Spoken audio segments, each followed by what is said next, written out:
Welcome to Call It Growth. Welcome to the podcast. On Call It Growth, we connect through sharing stories and having conversations that supports our limitless growth, healing, and becoming. And we do so alongside anyone and everyone that finds comfort and safety on the channel. Well, I'm back. It was a little bit of a short break, but a break nonetheless. A break that I don't necessarily feel bad about, but perhaps we can recap. So the last time we spoke, I think was around the middle or the beginning of July. I turned 28 in such a beautiful, beautiful, beautiful way, surrounded by love. It was as I had curated it. I will add a short snippet of my birthday here. And then I did a couple of things in July that ended up leading me to not be able to kind of prepare or set up my live in a way that allowed me to record. Then in the beginning of August, I went to Joburg to see my family. I had not seen my family in a very long time. And I had kind of planned this trip to, I want to say, make up for the time where I wasn't, at home, which is weird. But I ended up spending a month in Joburg. Then I saw my friends, guys. I saw not all my friends, but I saw my friends. I saw Sima, I saw Nonjabulo, I saw Lebu, I saw Buhle. I hope I'm not missing anyone because that's going to be so embarrassing.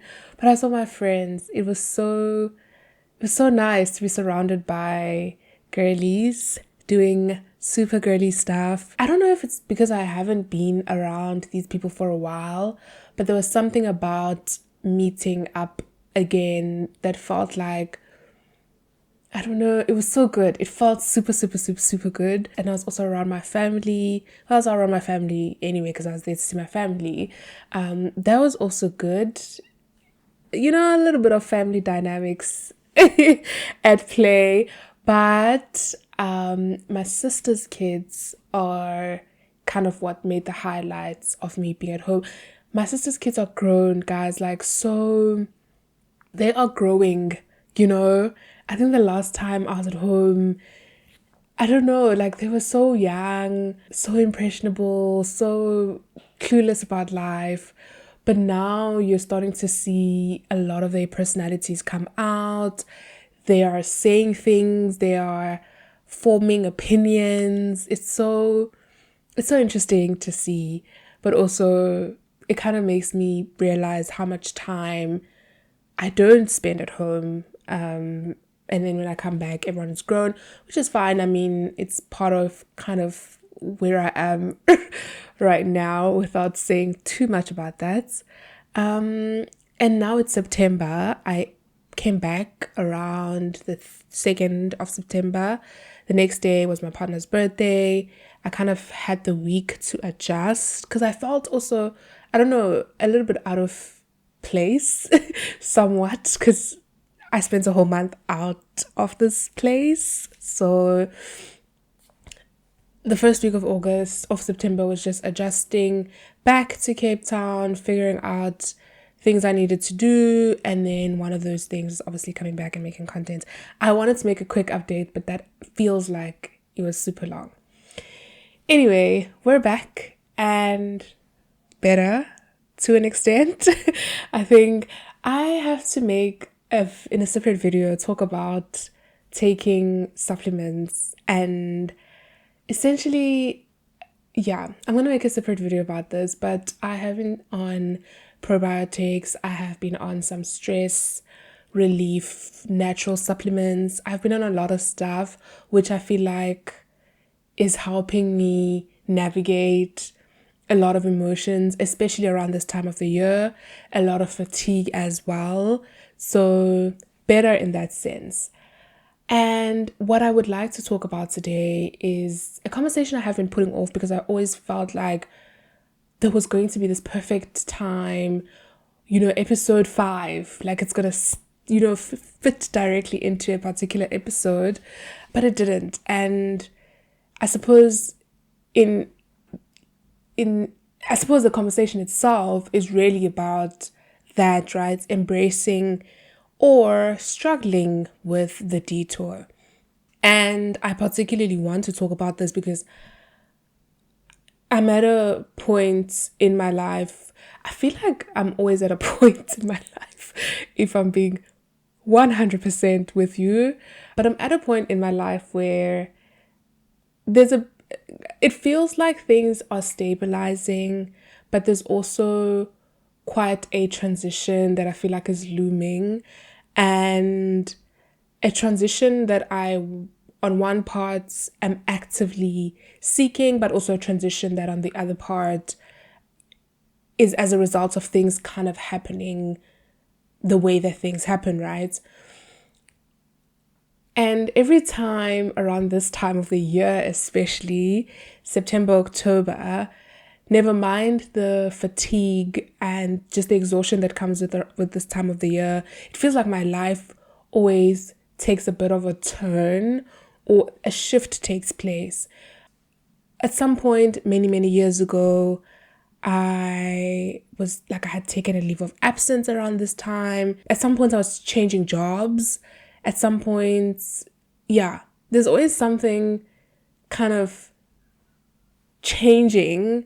I suppose change always is happening, but around this time, there's always a transition that really shifts the way my life is going. And that shift is something that has, for the longest time, not only caused me a lot of anxiety and a lot of fear, right? Because we never actually know what's on the other side of anything. But it's also been something that many, many years later down the line, I always reflect back to big shifts in my life that have taken place. And I have struggled with the fact that those shifts have oftentimes not aligned with what I had envisioned. I'm not sure. I always ask myself this, like I'm always curious, what percentage of the population had a plan? Like, this is what I want to do, then I want to do this, then I want to do this. And to what degree what population has had a plan and has achieved it, but also to what degree has that plan been achieved? Because I feel like I'm the only one whose life is just going in directions that I had not initially intended. And on some days, I really, really struggle with that because it's such a deviation from what I had originally had in mind. It's also a deviation from what other people had imagined for me that I internalized as something or things that I need to do.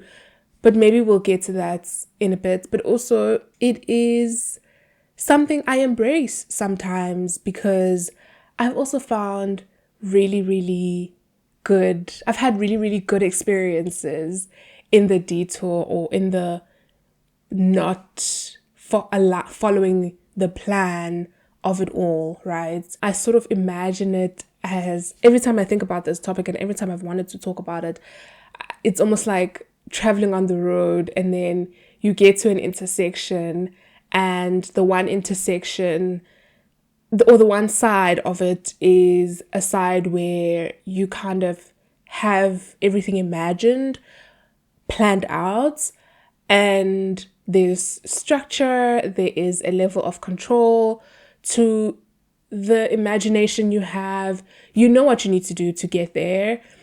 And then on the other side is things that, as a result of your own doing, or as a result of just, the multiple variables that we exist within, you end up going towards, right? And it is a path of the unknown. It is a road of the unknown. It's a road no one has discovered. And I suppose on either side of the road, no one has discovered, well, at least not you, have never discovered what lies on the other side. But because for this one, you've spent so much time and at times effort imagining it and working towards it, that feels more of a safer, a more known, a more familiar path to take. So I struggle with the detour because of the reason that it's an unknown and because of the reason that it deviates from what I had originally imagined. But sometimes it is something that I embrace because, well, it's led me here, and this is actually a pretty good place to be at. When you think about some of the ways in which things could have gone, I'm not too mad about where we've landed. And of course, a lot of it surrounds very material things, right? It's very much around things that I was able to achieve, things that I have accumulated, and at what points, right? I want to touch on the three things that I feel like contribute towards struggling with a detour. And I mean, what I mean by that is, well, I think I've explained pretty well, is that struggling with things not going according to what you had imagined, right? In any aspect of your life, in any facet of your life, you struggle with, you had imagined yourself getting married at 25 and you're not married at 25, or you don't want to get married at 25 and you're not sure what to make of that realization about yourself, right? Because sometimes it's not only about something not having been attained at a certain point, it's also about the fact that the attainment, it's also about the fact that you no longer wish to attain whatever it is that you wanted at some point in your past, and that is information about yourself that you're actually not sure where to place or how to let go of the version of yourself that wanted a particular thing in the past, right? I think the one thing I I always need to remember that as I'm sharing, I need to kind of look within as opposed to making generalizations. But three things that I feel like have contributed towards me struggling with the detour. One is related to accolades, right? For majority of my schooling years, I was a straight A student. That's all I knew about myself. And that's also where that element of the plans that other people have had for you. The only thing that I've known about myself for the longest time is that I'm a straight A student, and straight A students go out and they become scientists and engineers and this and this and that. And then they get their bachelor's degree, their master's, their PhD, and that's how life pans out for them. And then they get their job, and then they get their car and their house, and then they get married, and that's it, right? Everything is as linear as you can imagine it. And I think I've had, for the longest time, this weird attachment to accolades before I even understood what those things represented for me. Before I could even say that I wanted those things for myself, right? It was almost like, this is how you're showing up in your youth. This is how you're meant to show up, I suppose, forever, right? So for the longest time, the vision that I had for myself was that I wanted to finish matric, go to university, graduate record time, get a job, blah, blah, and that's it. And lo and behold, things didn't go according to that plan in the most dramatic way. And I'm talking on the verge of academic exclusion many times. I'm talking about leave of absence from university. I'm talking about not graduating record time. I'm talking about graduating after 6 years of trying to do one degree and kind of just deciding that it doesn't make sense for me to stay in there because I had kept failing this one subject. And at that stage, I had lost a bursary it just didn't make sense for me to continue putting that level of pressure on myself. But also, I don't actually understand why I was struggling so much in university. I think it's something I need to go back to at some point and figure out the root of the failure. The root of the failure, but in a non-judgmental way this time, because for the longest time I've judged myself about it, like, oh wow, you went from there to there. And then I moved into another degree, and that's the one I eventually finished, but also not record time. So I moved from a Bachelor of Engineering in Computer Engineering to a Bachelor of Science in Computer Science, which is similar but different. I'm also not even working directly, a job that is directly linked to my degree. So there's that, which we're going to get to. So that was the plan. The plan was to finish high school, do my degree, finish my degree, get a job, I guess do whatever else is associated with having a job, maybe study further. Maybe it was not as defined as like I need to get a PhD, but it was also like I must go through university and I must get a job, etc, etc. It didn't go in that way, though we have landed at some point, which is a good point nonetheless. But I think the fact that at some point there was such a huge threat on not achieving this particular accolade, there was a lot of unraveling. It feels like how I had known myself was broken down, and not in a positive way, because that's also around the same time, I think, when the whole school not working out, failing courses, almost academically excluded phase was happening. That was around the same time I discovered I was struggling with depression. So a lot of the ways in which I had known myself were really broken down, and my struggle to build was due to the fact, or build it back up, or my struggle to recognize where I was at the time was just the fact that I had this weird attachment to this one accolade. There was nothing else for me beyond that. And the fact that it was not going to happen meant, well, nothing else. There was nothing else, right? That meant there's nothing more beyond that. Which leads me to my second point. I think for me, I have struggled a lot with a level of black and white thinking, or a level of, if not this, then that thinking. My default is never to look at there's a variable amount of, or an infinite amount of outcomes here. And one of those is you get a degree. The other one is that you get a degree, and the other one is that you don't get a degree, but you get, do you know what I mean? My default is I'm not going to get a degree, therefore I'm going to be homeless on the streets. And there was really a time when that was my thought process for a long time, and it made it so difficult to look past that, and to think about ways in which I can still make certain outcomes possible.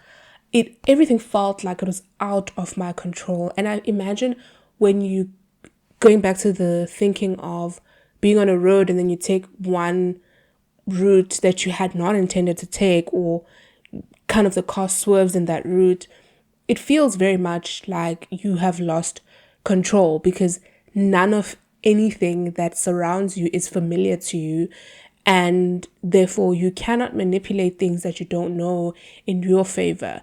You have to go through a period of exploration and unpacking or understanding the environment around you before you can kind of work towards making it work for you, if that makes sense. Whereas if you know, I need to take a right, then a left, and then a right, you don't even need to think about everything else around you. as much as, or you don't even need to see the things around you. Perhaps in the very near sight you would, but beyond that you have a map in place and you need to just follow that map. So I felt very much out of control, and yeah, things were falling apart in the biggest ways. Thank God for therapy. Thank God for the people around me that, that has helped me kind of look beyond the twofoldness or the binary of it all, that if one thing does not happen, then the other thing or nothing else is possible. Not even that there's no other thing, it's that nothing else is possible if the one thing does not happen. So it's all interlinked. If I don't get a degree, then this, and if I don't get a degree record time, then I won't get a job, because nobody wants people that didn't graduate record time. Which brings me to my third thing. I think the biggest thing I struggled with, it's interesting how I suppose all of these things are interlinked, and they all have happened in the same experience of being in university, which I suppose is a time in your life where a lot happens that defines a lot of what the rest of your life goes as, or it defines how the rest of your life goes, but also it does not have to do so. I think we have placed so much, I don't know, we a lot rides on that, but I think we place it there to be a defining moment. It is defining, but I don't think it dictates how things need to go after that. Anyways, the third thing was around time, right? I think and I mean, you know what? I'm going to generalize in this sense. We have such a strange relationship with time and doing things by a certain time and getting to a certain point by a certain time, buying something by a certain time, graduating record time. Do you know what I mean? We have this strange relationship with time, and it's so weird, man. It's so weird, because when I was thinking about this during the day, I was like, we actually treat our lives as performance reviews, as we almost have KPIs for ourselves. And, at a certain time, end of financial year, we sit down with ourselves and we critique ourselves of the things that we did not achieve. And we place this pressure on ourselves to do it by a certain time, not recognizing that there is a version of you that, while not meeting all these other KPIs that we've set for ourselves, also, we don't actively choose these things as much as they almost become socialized in us, that we must do this by this time, right? And then when we don't do that, we become the biggest critics of ourselves, not recognizing that there was a version of you throughout this entire time that was showing up in quite unimaginable ways in order to make sure that you stay alive, and in order to make sure that you keep yourself afloat. We don't recognize all those other efforts because, I mean, nobody sees them, nobody considers them as worthwhile. And, all feeds into the capitalism that we are in.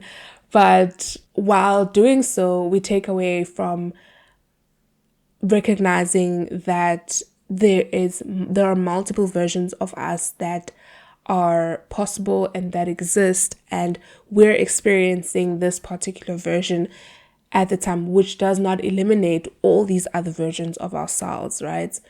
Going back to the non-linearity or the binary way of thinking, if you're not that version by this time, then that version will never exist, which is not true. So I had this weird, expectation, or this weird, which I struggle with till today, that I did not do things according to plan.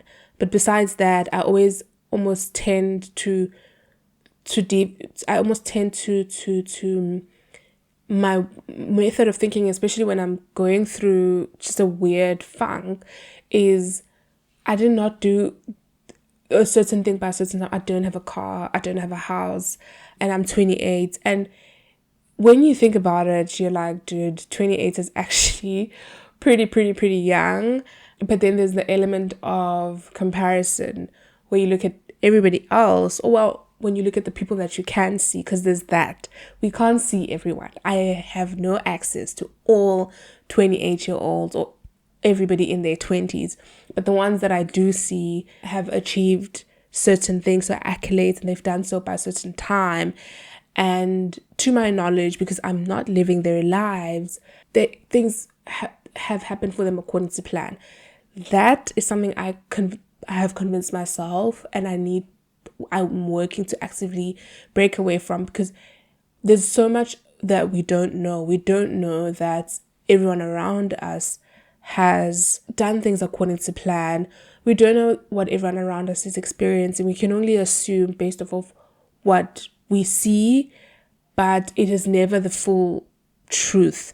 The other thing we don't know is that on the other side of taking the road or taking a detour is something good. We always anticipate that we always expect that when you take a detour or when things don't go according to plan, that automatically means they're going to bad.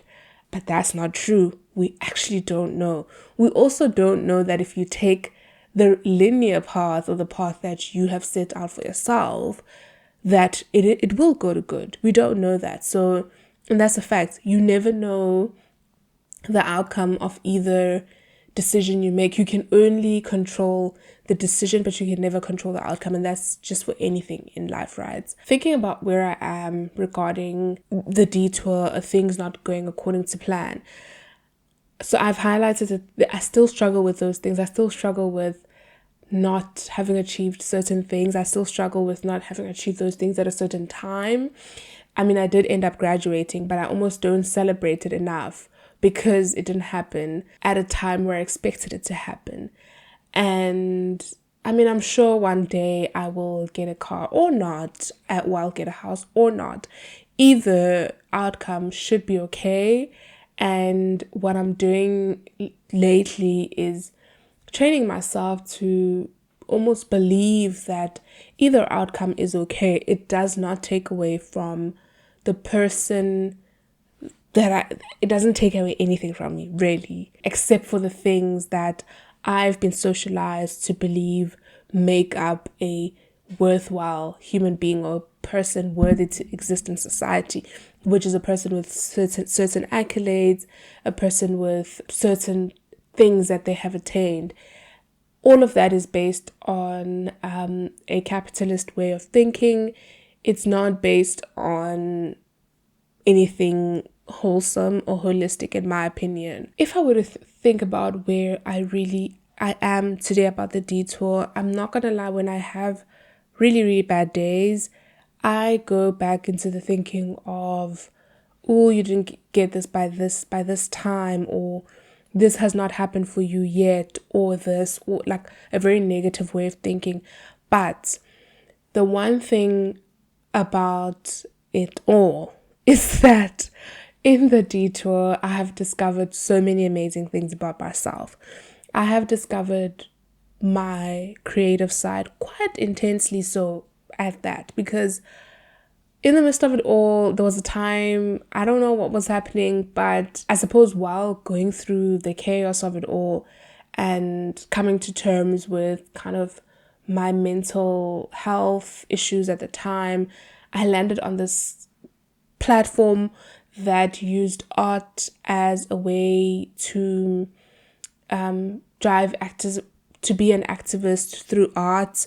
I joined that and I dabbled a lot in creating art, and then from there, I mean, at some point there was photography. I don't know where along the line I discovered photography, and along the way there was that, and then to get to a point where now there's Call It Growth, which is a form of artistic expression. I discovered that I could do that, which I don't think was ever part of the vision I had in the beginning.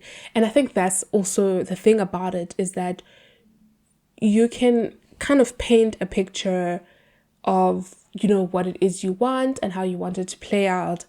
But the finer details in the day-to-day are things only you will be immersed in, right? And only you will get to know about as you go through the process. So also, embracing the detour also means that while you have this fully painted picture, you don't shy away from, I suppose, if you also think of in the analogy of being in a car that's driving a certain direction, is that there will be flowers and a field or something on the side, and as you track on this path that you've set out for yourself, don't forget to look on the side and see the flowers. You never know, you could discover that you have a likening to a certain flower that you didn't know about. That's the analogy. And in the reality of it, or in the real world, it means that there is so much more of ourselves we don't know when we make decisions or when we set visions for ourselves. Along the way, we discover information about ourselves, some good, some bad, but all of it has a place within us to embrace. It doesn't take away from the bigger vision you had for yourself. That is still possible, but it also means that the persons that you're discovering along the way are going to be the people that at the end of it all get to achieving this thing with you. And embracing things not going in a linear way means also embracing these things about yourself. It means embracing the unknown. It means embracing the pain and the heartache and all the other emotions that will come from things not going in a linear way. The one thing about it is, along the way, I have found out so many things about myself, things that I think are pretty cool, and things that, looking back, I would not have necessarily opened up to had they come at the time that they would have come, or had they come when I was a completely different person. I suppose I don't know, but I imagine the person that I was when I made this whole vision about this is how my life would go. That person would have never embraced a world of being a creative, right? Because to them, that's not the stuff that people recognize. But having gone through a completely different route, I'm like, wait a minute. Not only do I appreciate art, I also enjoy participating in it. I found that while I have grown up to be somewhat socially anxious, I enjoy engaging people, and that ultimately led me to the job that I do now, because I could have worked as a software developer. I did so for a few months in a graduate program, and then I decided I actually don't want to do this. I discovered that I wanted to feel like I'm doing meaningful work. In order for me to feel that way, I needed to actively participate in the outcome of whatever it was that I'm working on, right?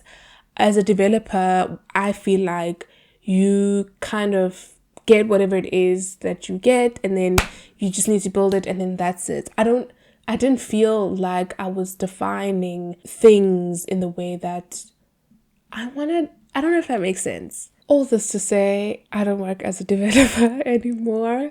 I work as a product owner.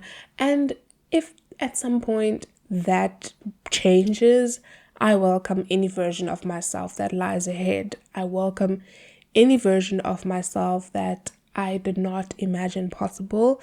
I welcome any path that was not in my kind of thinking. If the universe wills it, if God wills it, then I sure as hell can, embrace it. Yeah, I think the thing that really grounds me the most now when I think about things not going the way that I had imagined, it doesn't take away from how much love you are meant to receive.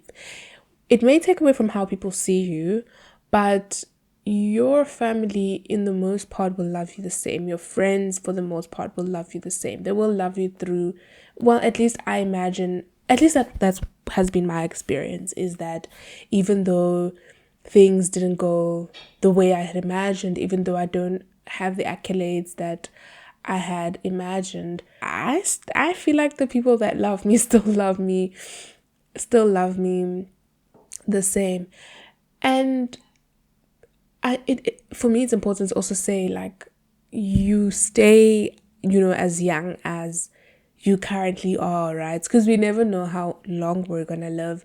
The other thing that I probably need to chat to my therapist about, and not for this platform, is the one fear I have that I feel like it's not something I can easily work my emotions through, is the fact that I feel like I could cease to exist before doing the things that I feel like I want to do, before having the impact I want to have, before I feel like I'm going to cease to exist, before call it growth. I'm afraid that I will cease to exist before I see call it growth be what I imagine it to be.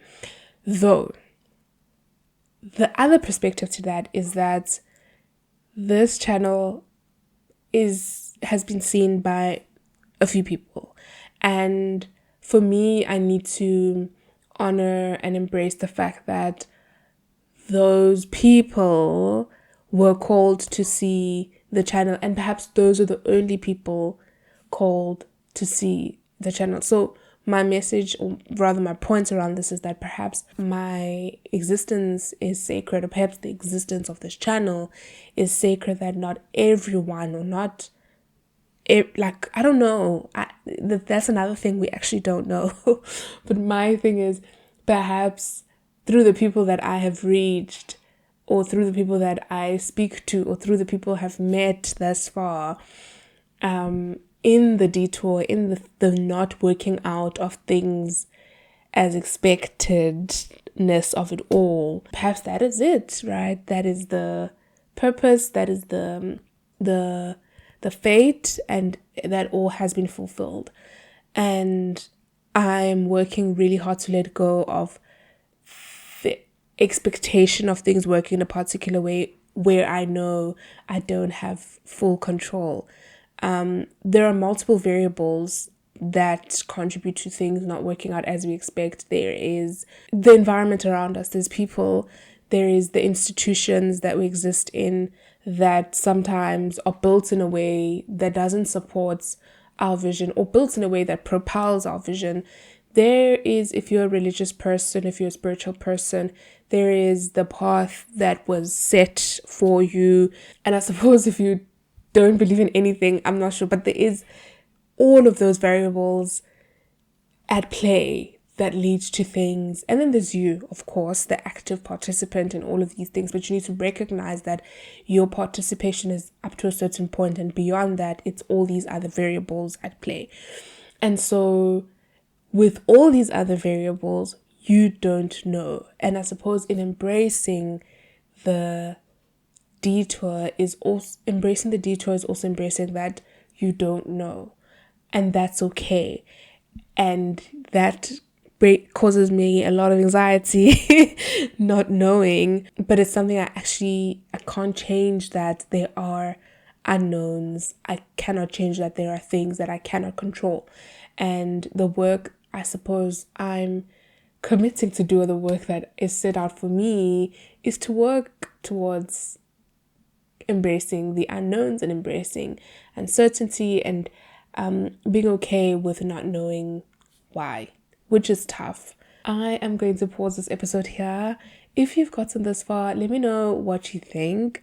Every time I get to the end of an episode, I always feel like I didn't conclude it, but maybe that's fine. It's a conversation. There's no end to it all, right? What I do want to talk about, though, the other thing that happened while I was away, is that we had our first healing circle. the first healing circle was so cute. It was intimate. It was small, but that's okay. I've committed to starting and watching it become what it is meant to be and then perfecting it later. But it was so sweet, man. It felt warm. It felt like a hug. It felt really safe. I might be overselling it, but that's because that's how I felt. I don't know how other people felt. The second healing circle is coming up and will be titled Reparenting Your Inner Child. It is meant to focus on the things that we need as adults in order to fuel and feed and nourish and show love and connect with our inner child, both in the way of supporting the areas that have lack, but also celebrating the areas that have shown up and have managed to thrive into adulthood. If you're keen to join that circle, the link to our WhatsApp space is in my bio.